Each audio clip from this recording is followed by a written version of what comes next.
Golpe a golpe, buenos días. Martes 21 de noviembre, Día del Estudiante, posible marcha en la Plaza de Venezuela, congestionada por la marcha. Ha dejado mucho que decir la declaración de José Vicente Rangel sobre la situación económica. Y otra situación es la publicación de un artículo llamado La Tormenta de Rafael Ramírez, que a mi entender ha tenido una respuesta del fiscal general Tarek William Saab, que dijo que hay 51 directivos de PDVSA detenidos. Y Rafael Ramírez dice que todo lo que se hacía en PDVSA lo sabía el presidente Hugo Chávez Rafael Frías y tenía su autorización. Bueno, ustedes me dirán qué estará pasando ahí. No desconocemos la situación de esa industria, porque bueno, no hay informe, no hay nada, pero está el artículo del expresidente de PDVSA Rafael Ramírez y están las declaraciones de Tarek William Saab. Bueno, cada quien sacará sus propias conclusiones. Ustedes me dirán, digo yo. Bueno, tenemos en línea a Freddy Ceballos, presidente de la Federación Farmacéutica de Venezuela. Buenos días, Freddy, un placer saludarte. Te habla Fran Tovar. Buenos días, Fran, un placer estar en tu programa, como siempre, ustedes pendientes de todo lo que está sucediendo en el sector salud. Así es. Freddy, para que nos hable lo de la marcha de ayer, que tuvo una situación, bastante incómoda para todo, porque es la gente pidiendo remedios para no morirse, pidiendo insumos médicos para no fallecer, pidiendo que el gobierno abra el canal humanitario para que por lo menos lleguen algunas medicinas que son extremadamente costosas y que parece ya que ni el mismo gobierno puede otorgarlas. ¿Cómo está esa situación? Bueno, fíjate tú, Fran, verdad que ayer fue un día bastante fuerte. O sea, ver esos pacientes que no pueden llevar sol, que tienen que tener un nivel de vida muy bajo, que no pueden estar haciendo ejercicio fuerte ni nada de eso, esa gente marchando por su vida, porque esa es la verdad, Fran, esa gente está marchando por su vida. Tenemos un 90%, más de un 90%, refería Francisco, en fallas de medicamentos de alto costo. Eso, los pacientes que necesitan los inmunosupresores porque están perdiendo los órganos. La señora Solórzano, que después de haber recibido un riñón hace 13 años, muera porque no tiene un inmunosupresor.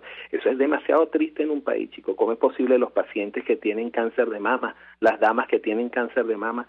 Es increíble que no tienen tratamiento, no hay tratamientos oncológicos, faltan cualquier cantidad de productos para los pacientes hemofílicos y pare usted de contar. O sea, es una situación inmanejable y que este gobierno no entienda que se necesita una ayuda humanitaria. No pueden dar la respuesta que necesita el país. Ahorita estoy saliendo para la asamblea, que supuestamente se van a manifestar allá las cosas y decir, pero no puede ser que el gobierno ante esta situación que está viviendo no entienda lo que está pasando en el país. Se están muriendo los pacientes, o sea, ellos van a un debate político, ha prevalecido lo político sobre lo social, y entonces eso está matando a los venezolanos. ¿Cómo es posible que están pensando, vamos a seguir esperando? Señor, el cáncer no espera, las enfermedades no esperan, el cáncer te mata, ¿entiendes? El que tú no tengas un inmunosupresor te lleva a que pierdas el órgano y puedes perder tu vida también. ¿Y cómo hacer entender a este gobierno y a todo el mundo? Porque, o sea, tienen que llegar a tener una respuesta, por favor. Si van a ir a una mesa de diálogo, por favor, tengan respuesta, pero si no van a tener una respuesta política, una respuesta económica, tengan una respuesta evidente, que es la respuesta social en base a todos estos pacientes que están perdiendo su vida por falta de medicamentos. Pero, y que no lo quieran entender, Frank. No, chicos. Pero, Freddy, ¿y tú te has reunido con gente de la oposición para llevarle ese planteamiento, llevarle las necesidades, la situación real de hay una reunión en la farmacéutica? Nacional. Sí, hay una reunión en la Asamblea Nacional donde van a estar las ONG, los representantes del sector salud. Estoy saliendo para allá, estaba esperando que tú me llamaras. Para, bueno, hacerle el mismo planteamiento, pero es que, Frank, eso no es un planteamiento que hay que hacerle de ahorita, eso lo están escuchando todos los venezolanos, todos. Bueno, tanto de la oposición como del gobierno desde hace años que estamos en esta lucha por los pacientes del país. Tú deberías aprovechar y decirle a la oposición ahí que hagan algo, porque evidentemente que ni siquiera comunican la situación. Es que tienen que ponerse de acuerdo, Frank. Yo no puedo entender que en una respuesta evidente que necesita el país, porque es que esta es una respuesta evidente, no tiene otra respuesta. O sea, el político, el funcionario que salga a decir no necesitamos ayuda humanitaria, bueno, no está viviendo en Venezuela y es un cómplice del asesinato de los pacientes que tenemos en este país. Entonces esto es una respuesta evidente, una respuesta que tienen que ponerse de acuerdo. Mira, es que el problema es que lo insólito, Frank, es que a nosotros nos llaman ONG de afuera de Venezuela para ofrecernos donaciones de medicamentos. Entonces, la Organización Mundial de la Salud quiere donarme, todo el mundo quiere donar medicamentos, España, Chile, todo el mundo quiere colaborar con Venezuela. Ay, Venezuela se niega. ¿Entiende por qué? Porque la respuesta es política, porque está prevaleciendo lo político sobre lo social, y esa es la situación que estamos viviendo en este país. O sea, les importa a las personas que tienen cuerpos de dirección en este país la vida de los venezolanos. Pareciera que no, y pareciera que es que se tienen que poner todos de acuerdo, porque todos tenemos cuota de responsabilidad en este sentido. Hasta tú, Frank, que eres periodista, dar la oportunidad de dar a conocer esto al mundo y dárselo a conocer a los venezolanos es tu responsabilidad. Mi responsabilidad es luchar por los pacientes, y los que tienen que tomar la decisión tienen también su responsabilidad, y la oposición también tiene su responsabilidad, chicos, porque tienen que ponerse de acuerdo para poder lograr lo que necesitamos en este país, tanto en lo político como en lo económico como en lo social. O sea, no podemos seguir ante una situación que no hay respuesta por ningún lado. Lo que hacemos es pelear. Los venezolanos pelean y no hay una respuesta positiva. Y el presidente del Seguro Social, que ahora no manda Twitter, no dice nada, se desapareció, lo cambiaron, es él mismo. Con el respeto que debo sentir yo por el señor Rotondaro, el general Rotondaro, esto es increíble, hermano, la responsabilidad de los inmunosupresores del presidente del Seguro Social, la responsabilidad de los medicamentos de alto costo del Seguro Social. En junio, más o menos en junio, julio, estuvimos los pacientes y las federaciones y todo el mundo frente al Seguro Social, y estuvimos ahí haciendo presencia, diciéndole la situación que se nos venía encima y lo que estaba pasando, y ellos supuestamente tenían los pedidos hechos, que ya habían colocado los pedidos. Mentira, no hay medicamentos de alto costo, y en 3 meses nosotros sabíamos que esa situación se iba a presentar, pero había la promesa de que se habían hecho los pedidos. ¿Dónde están los medicamentos? ¿Entiendes? Mira, una falla de casi 95% de falla de medicamentos de alto costo, eso es increíble, ¿entiendes? Eso es genocidio. Bueno, esto no puede seguir.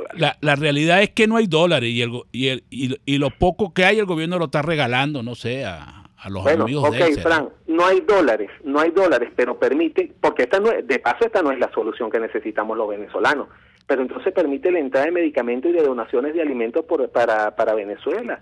Eso es lo que tiene que hacer. Mira, nosotros se lo hemos dicho, las donaciones de medicamentos, estamos dispuestos a canalizarlas por el Ministerio de Salud. ¿Entiendes? O sea, esto es algo limpio, bueno, algo pero transparente. Ese ministro de Salud que se llama Luis López ni aparece. Creo que dio unas declaraciones por ahí no hace mucho sobre la vacunación, pero él no es una persona que pareciera que no le interesa el problema de salud de Venezuela. Yo creo que Luis debería luchar porque se apruebe la ayuda humanitaria, porque es que eso para aprobarlo tiene que venir de la Presidencia de la República, ¿entiendes? Ese es el problema, que eso tiene que venir de la Presidencia de la República. El presidente Nicolás Maduro tiene trancada la ayuda humanitaria en materia de medicina para Venezuela. Eso es lo que tú no estás diciendo. La ayuda humanitaria la tienen trancada todos los que pueden tomar la decisión, y la decisión está al primer nivel jerárquico, porque eso es una política de Estado, y la política de Estado dependen de la Presidencia de la República. Esa política de Estado de no aceptar donaciones de medicamentos ni de alimentos depende de la Presidencia de la República, y tienen que tomar la decisión. Yo creo que el presidente Maduro tiene que hacerse un autoanálisis y dejar que los medicamentos y los alimentos empiecen a entrar por donaciones al país, porque lamentablemente no tienen cómo darle respuesta a todos los venezolanos, y esa es la realidad que estamos viviendo. No tienen cómo darle respuesta. Fíjate tú, ahorita ya no hay acceso al medicamento, los precios de los medicamentos están dolarizados. ¿Por qué están dolarizados? Porque no hay divisa, no se otorgan dólares preferenciales como está establecido en la resolución cambiaria número 35, alimentos y medicamentos. Entonces se exacerbaron los precios de los medicamentos. Bueno, pero entonces permiten la entrada de la ayuda humanitaria, porque medicamentos de alto costo, hermano, eso no vale una locha. Medicamentos de alto costo son para patologías, como las llamaron en su mala época, y en un muy mal nombre que le pusieron catastrófica, que es cáncer, hemofilia, VIH, todas esas cosas. Entonces eso lo necesitas, hermano, se te están muriendo los pacientes.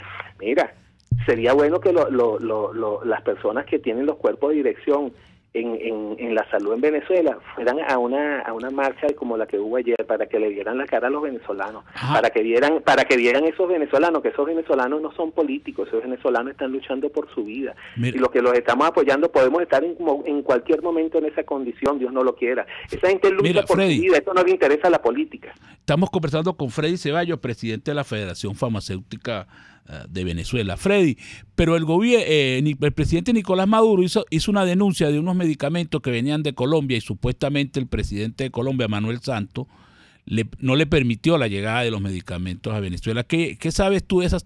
Bueno, yo te voy a decir mi apreciación, que se la declaré a una emisora colombiana. Si el presidente Santos hizo eso, eso es muy mal hecho.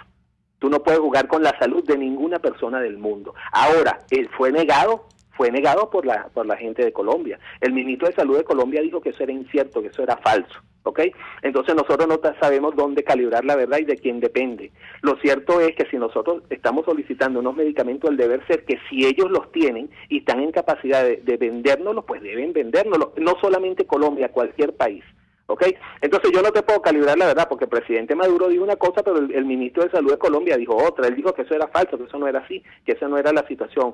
Pero saliéndonos de eso, que evidentemente es algo muy político, hay que volver a lo que es la parte social. O sea, hay que buscar la manera de garantizar los medicamentos de alto costo y garantizar el acceso a los medicamentos de todos los venezolanos y la disponibilidad del medicamento. Eso es lo que tenemos cómo está que hacer y tú que hablas de disponibilidad, ¿cómo está la disponibilidad de medicamentos en el Seguro Social? Que ellos eran los que le otorgaban a la gente su dosis normalmente todos los meses.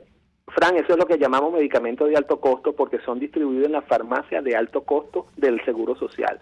La disponibilidad de los medicamentos del Seguro Social tienen más o menos un 90 y pico % de falla. Óyelo bien, 95% de falla, ¿ok?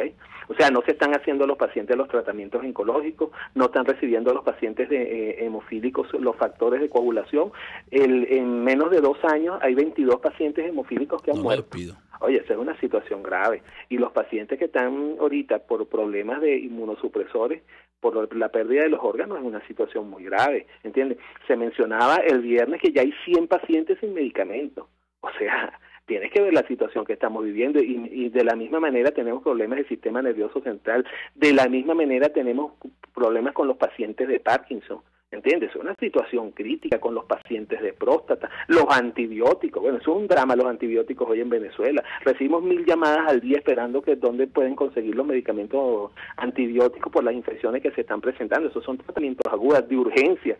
O sea, eso no puede esperar porque puede llegar a una septicemia. Freddy, entonces, mira, la situación es crítica. Freddy, tenemos que ir a publicidad y te queremos dejar una pregunta en el aire. ¿Cómo está la situación del gobierno con los laboratorios, la deuda, la situación de los precios, la situación comercial, la situación de producción de esos entes farmacéuticos con respecto al gobierno? Estamos conversando con Freddy Ceballos, presidente de la Federación Farmacéutica de Venezuela. Vamos a publicidad.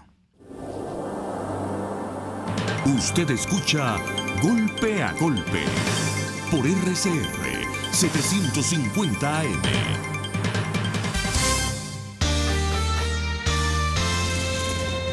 Los temas de actualidad más relevantes son expuestos a la luz de La Linterna.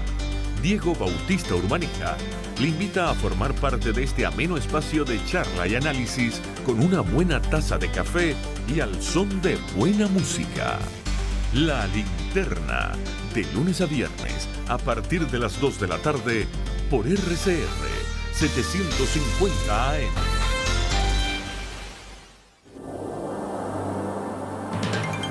Una crónica de la actualidad.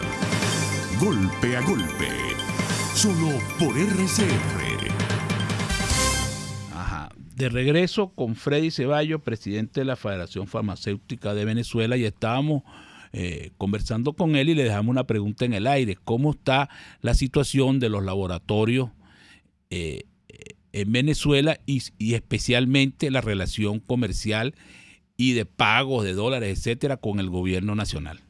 Bueno, fíjate tú, Fran, en el año 1914 más o menos se distribuyeron de unidades de medicamentos en el país 740 millones de unidades.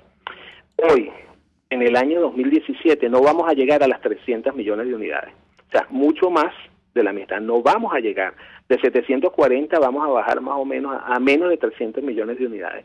Lo otro que estamos viendo, bueno, cómo han bajado las presentaciones. Impresionante, de 7, 8 mil presentaciones que había, estamos en 1000 y pico.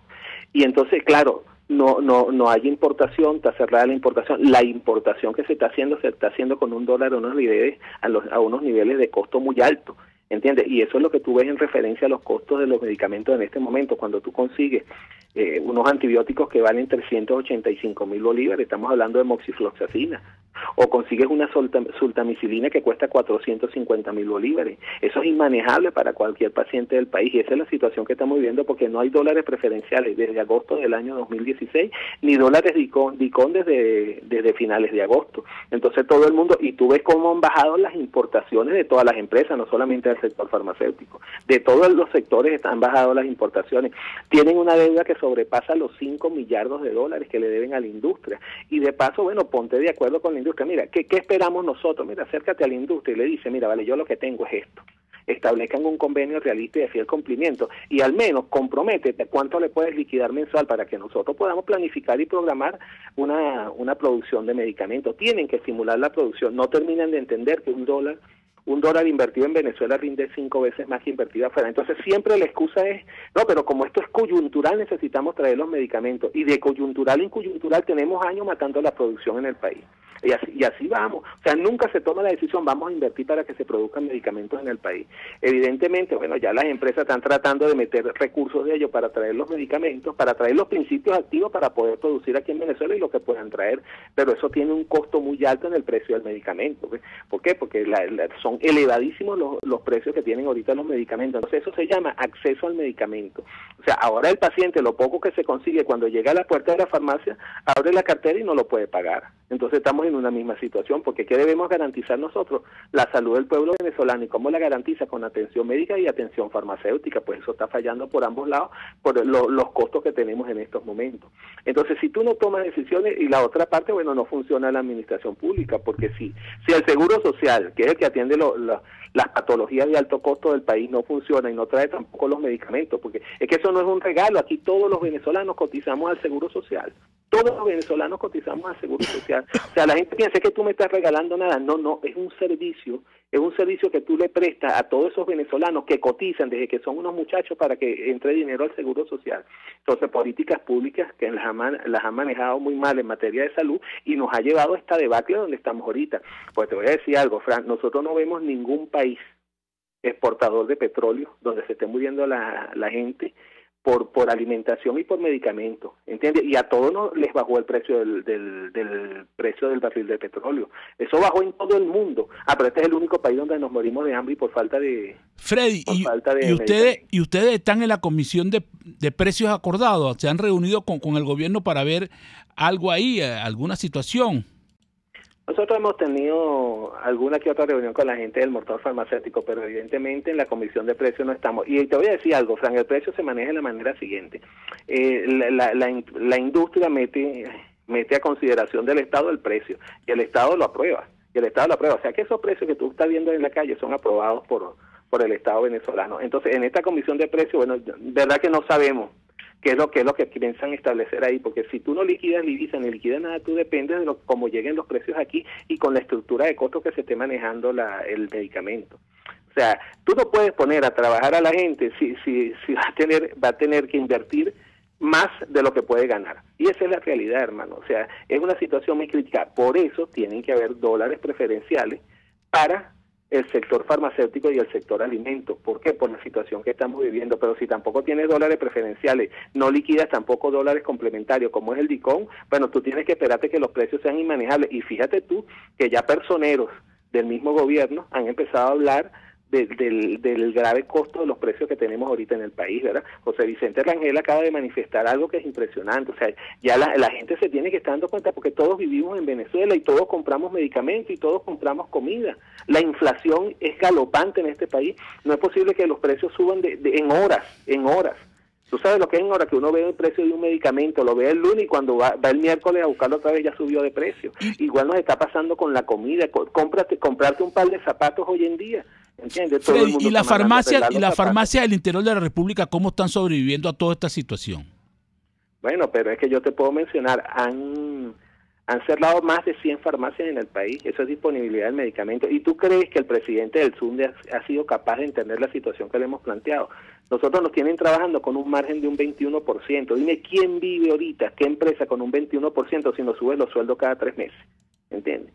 O sea, ¿cómo sobreviven esas farmacias? Las farmacias están sobreviviendo porque tienen años instaladas, porque va la mamá, el papá, el hijo, ¿me entiendes? Pero mira, aquí hay cantidades de empresas que están quebradas y los dueños no lo saben. Están quebradas y los dueños de las empresas no lo saben, y sobre todo las empresas pequeñas, o sea, que están luchando con sus familiares por mantenerse a flote. En el interior del país tenemos la misma situación, cantidades de farmacias que han quebrado, y lo peor es que no se dan cuenta que eso es disponibilidad del medicamento, no se dan cuenta que esas farmacias que están quebrando, cuando un paciente tiene un problema, a medianoche sale y en su barrio o en su localidad tiene una farmacia, tendremos que ir a los centros comerciales que serán las que irán quedando vivas. Entonces eso no lo pueden entender. Miren, hay una farmacia en los países desarrollados, en los países que están trabajando bien, hay una farmacia por cada 2.000 habitantes, por cada 3.000 habitantes. Nosotros ya vamos por una farmacia por cada 7.000 y pico de habitantes y seguiremos desmejorando. O sea, que la gente se está yendo de Venezuela, los farmacéuticos.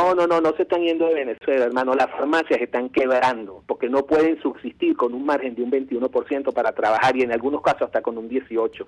Sácale el margen de un 18% a un producto y entonces trata de subsistir con ese producto. No puedes, ¿entiendes? Las farmacias siempre habían trabajado con un margen de un 30%, entonces ellos llaman un margen de 30% a lo que dice el SUNDE como es, no, bueno, te vamos a llevar la factura para que tú veas que dicen 20%, 18%, y cuando tú te pones a ver todo lo que tienes que pagar, no te da para pagar. Entonces, claro, estás galopando y pagas y metes dinero, y las farmacias al final van cerrando. Muchas farmacias ya decepcionadas dicen, ya yo no puedo más, cuando te dices en el mes se te daña un caucho y tienes que pagar 2-3 millones de bolívares por un caucho, evidentemente ya con que pagas la factura.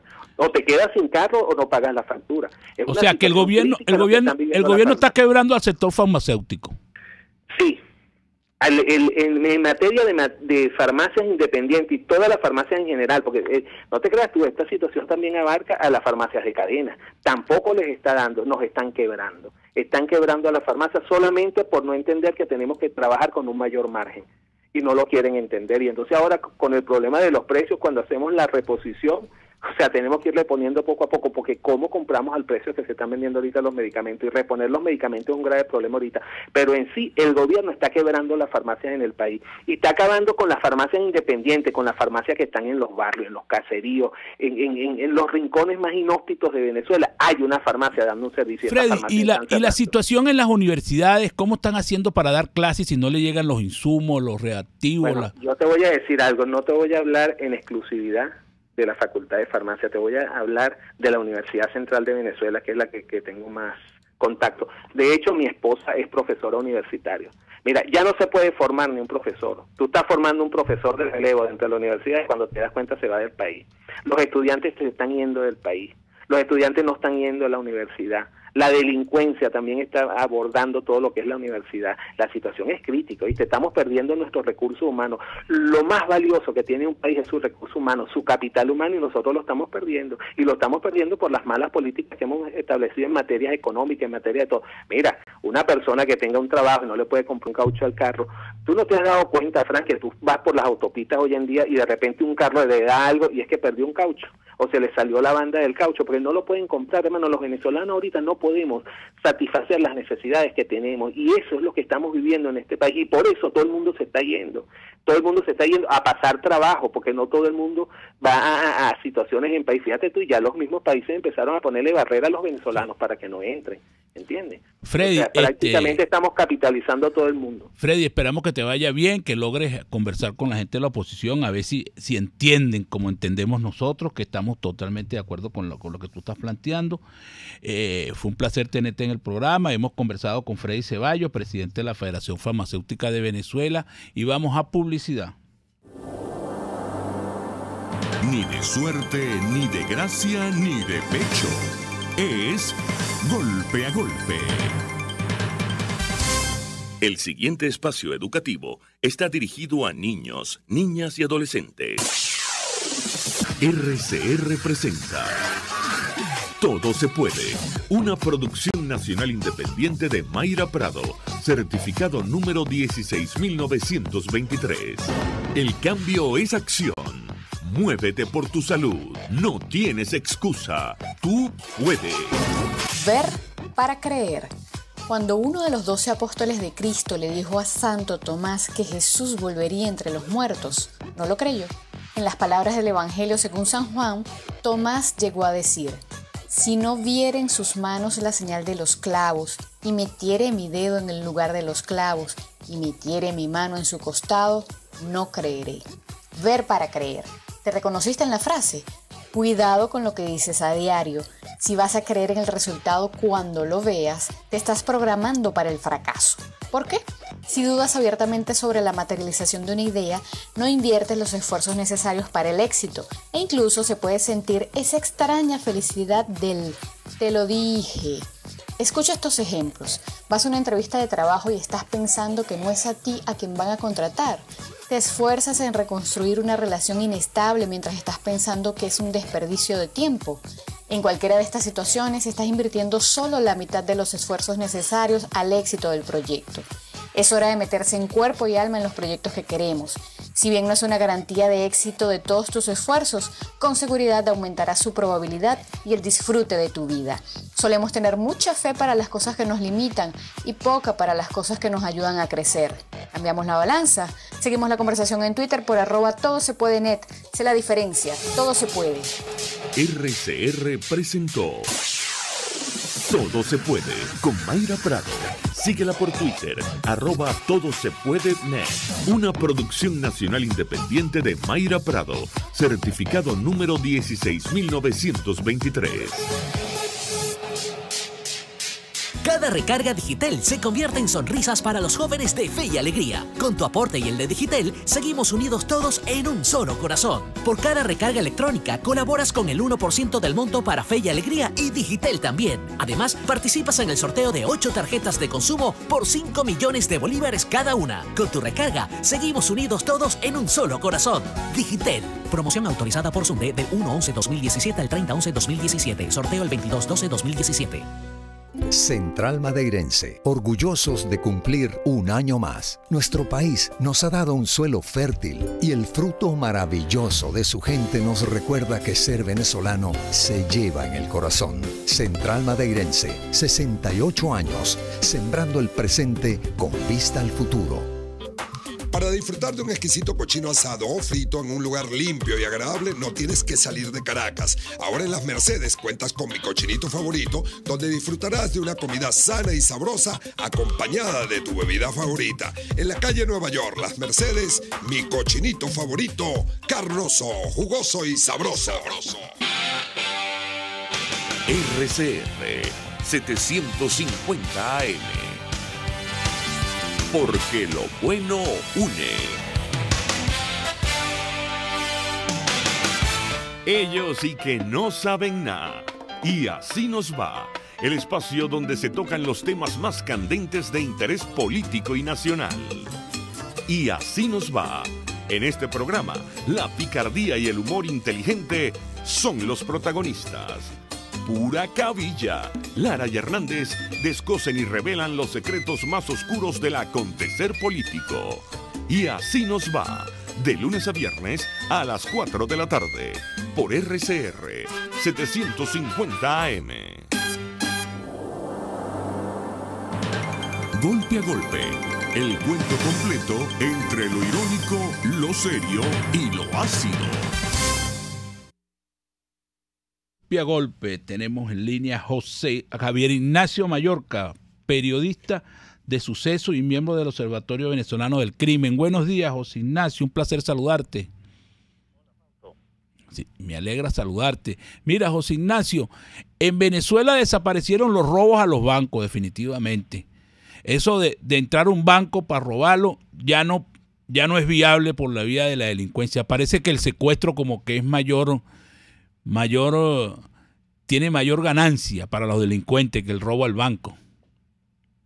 Bueno, depende, porque hace 2 semanas vimos una variación de asalto.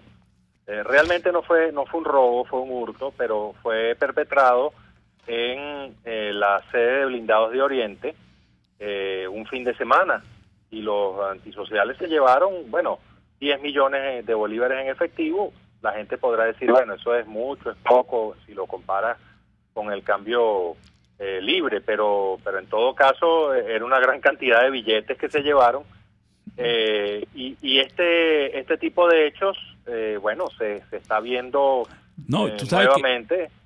Yo te lo comento por el volumen, porque entrar a una agencia de banco y robarla, imagínate tú, tienes que llevarte una carretilla de real. Sí, el ladrón corriendo con la carretilla por medio de la calle en billetes de 100. Pero tú no sabes las conductas que se pueden originar por la desesperación que se está viendo en determinadas capas de la población, ¿no? Yo conozco. Si están robando bolsas de automercado. Eso es verdad. Eso. Si están arremetiendo contra los viejitos después que cobran las pensiones, pues bueno, podemos pensar que eventualmente los asaltos a bancos volverán. Sí, claro, no están con la misma frecuencia que tenían por allá por los años 2006, 2007, cuando, bueno, todos los días veíamos en Caracas un asalto a un banco. No, Javier, lo que tú dices es cierto, porque a un viejito le dan 20,000 bolívares en el banco, pero el viejito va al mercado de Quinta Crespo con la tarjeta, compra un pollo, compra un pedacito de carne, compra un pedazo de queso y en la bolsa lleva 30,000, 40,000 bolívares. Le arrancan la bolsa y es más rentable para el ladrón que cogerle la cartera. Sí, se están viendo cosas insólitas que nunca pensamos que íbamos a presenciar. Por ejemplo, en estados como Zulia y Anzoátegui, e incluso también aquí en Distrito Capital hemos visto casos de gente que es interceptada en la salida de los centros de compras, ya sea automercados, pero también charcuterías, incluso centros que venden delicateces. Y entonces los someten y los obligan a comprar más cosas para, bueno, satisfacer determinadas necesidades o la voluntad de obtener algún tipo de producto. Es como una forma de secuestro, ¿no? Porque incluso hay miembros de grupos familiares que son tomados cautivos brevemente mientras se hace la compra. Entonces uno puede catalogar eso como secuestro. Eso se está viendo y antes no ocurría.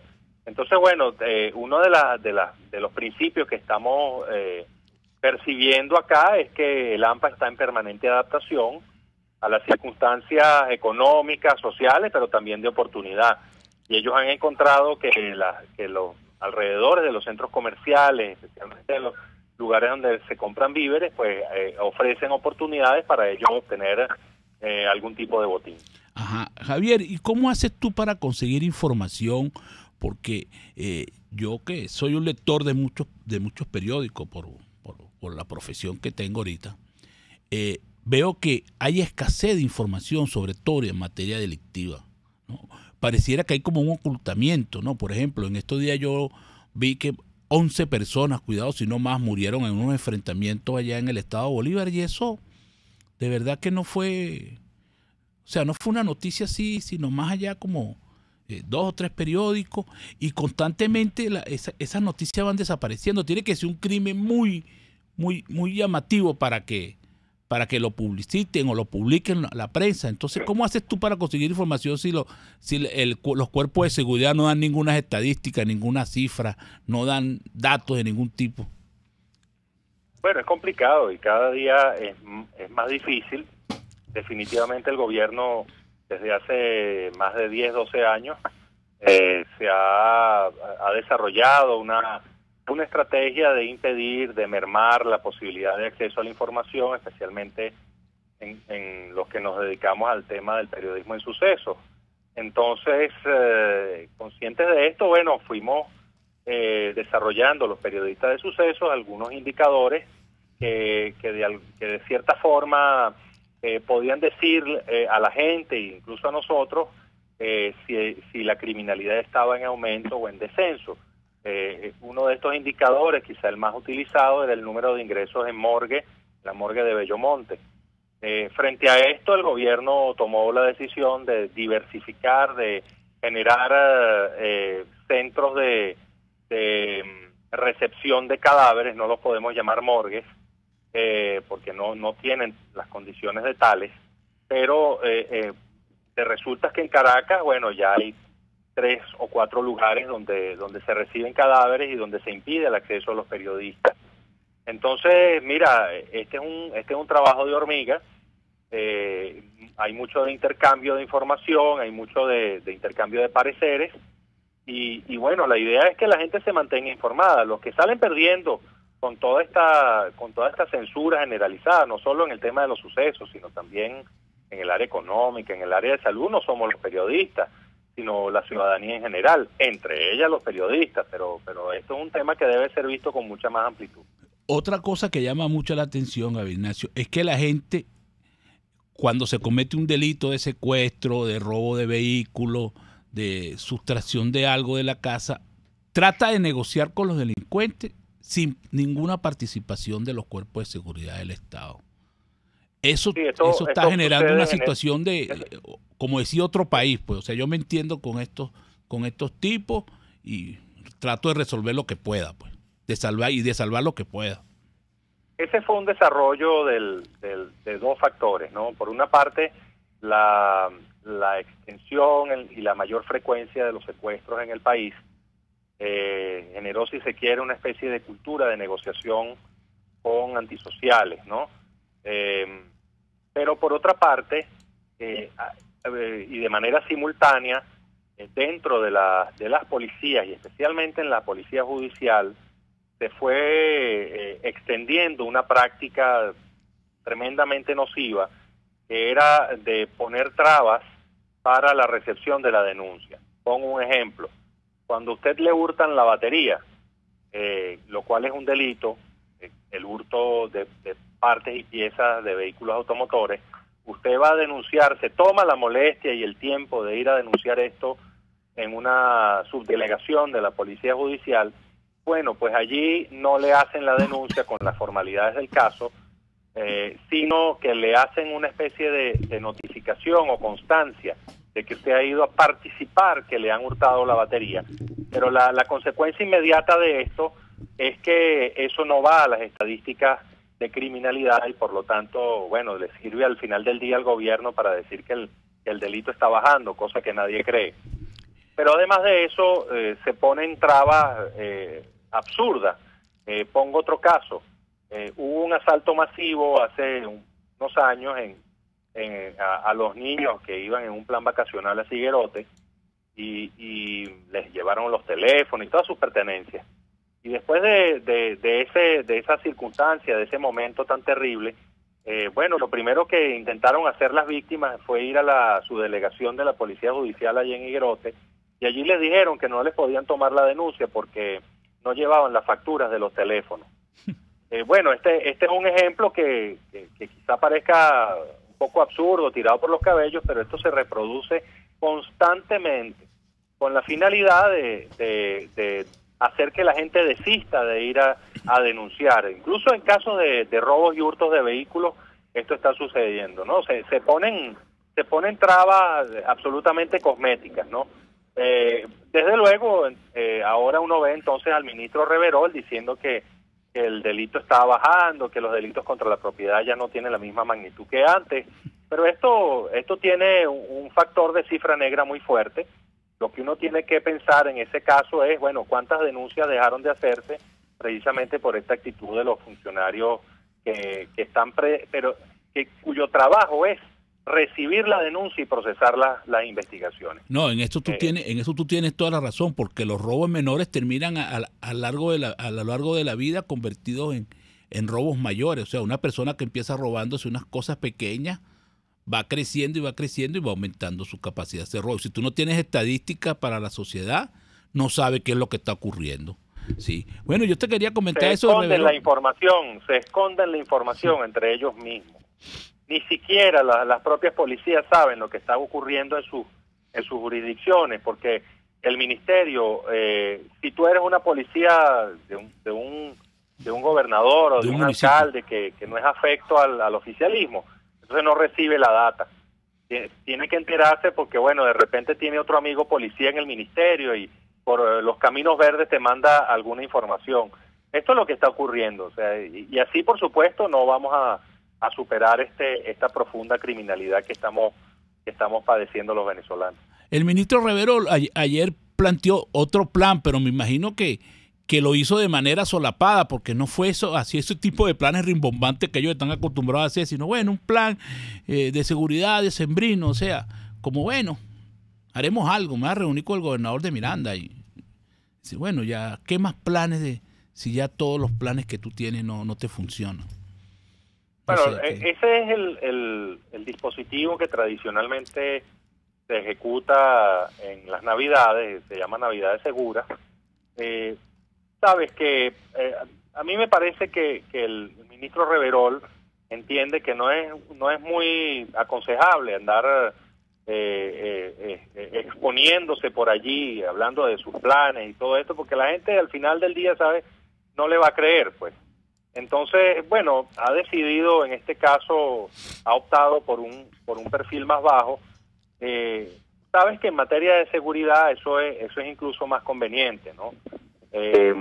Salvo que se establezca una política nacional que vaya a impactar a determinados sectores de la población y por ende haga falta una información previa hacia esos sectores, pues en materia de seguridad lo mejor es andar con discreción, estar evaluando las cosas sin mucho aspaviento y actuar, ¿no? Que es lo que un poco la gente de todos los colores políticos está pidiendo, ¿no? Menos palabra y más actuación. Pero este dispositivo navideño es el que tradicionalmente se aplica. Me llama la atención que hablan para la capital prácticamente de la misma cantidad de funcionarios que había hace 2-3 años atrás. Sabemos que eso no es verdad. Sabemos que en Caracas, muy probablemente en las demás policías regionales y municipales del resto del país, hay un auténtico deslave de funcionarios.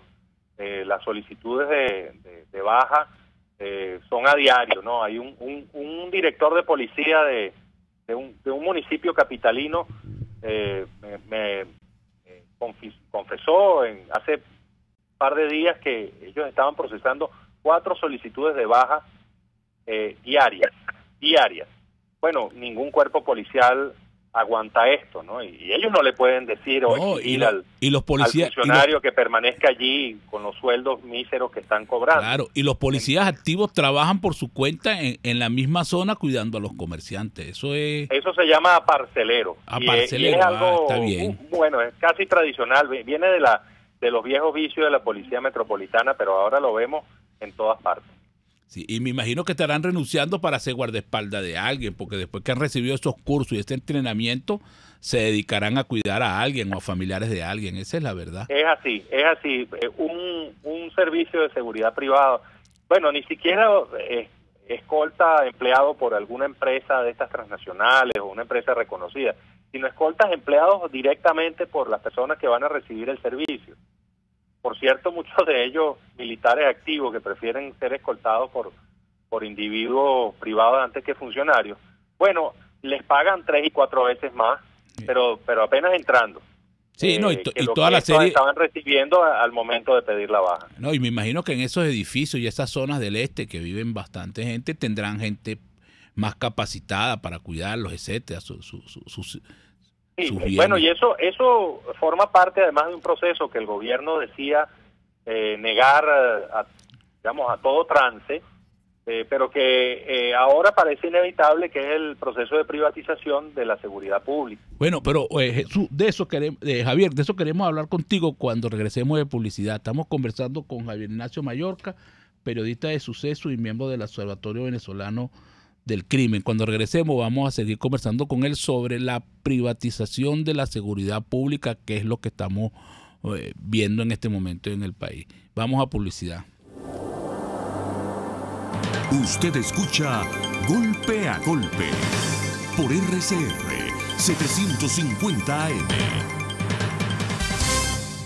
Te habla Oscar Arnal, soy caraqueño, he sido dirigente estudiantil, profesor universitario y luchador social. Como concejal principal, preso por combatir la corrupción, parlamentario y columnista de prensa en defensa de los vecinos. Con Oscar Arnal vamos a enfrentar con voluntad los problemas del alto costo de la vida, la escasez, la basura, el transporte y la inseguridad. Propongo la descentralización para darle el poder al pueblo y convertir a Libertador en 10 municipios. Estoy aquí para buscar soluciones de verdad. Busca el cambio con Oscar Arnal.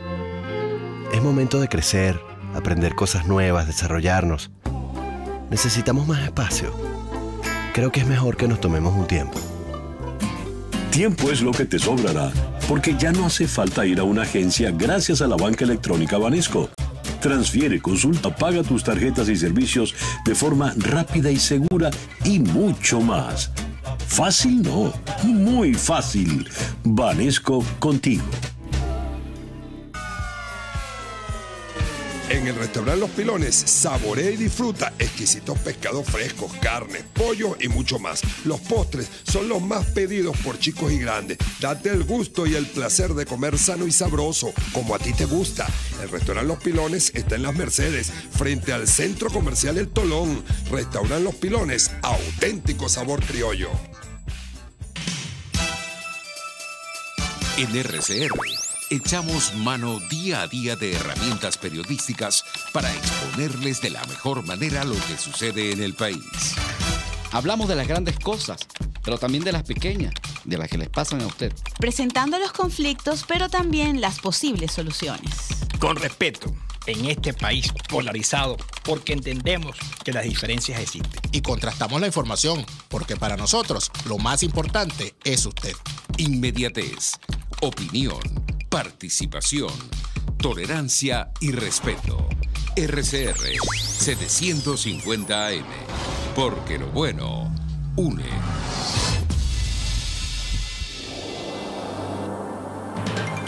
Una crónica de la actualidad.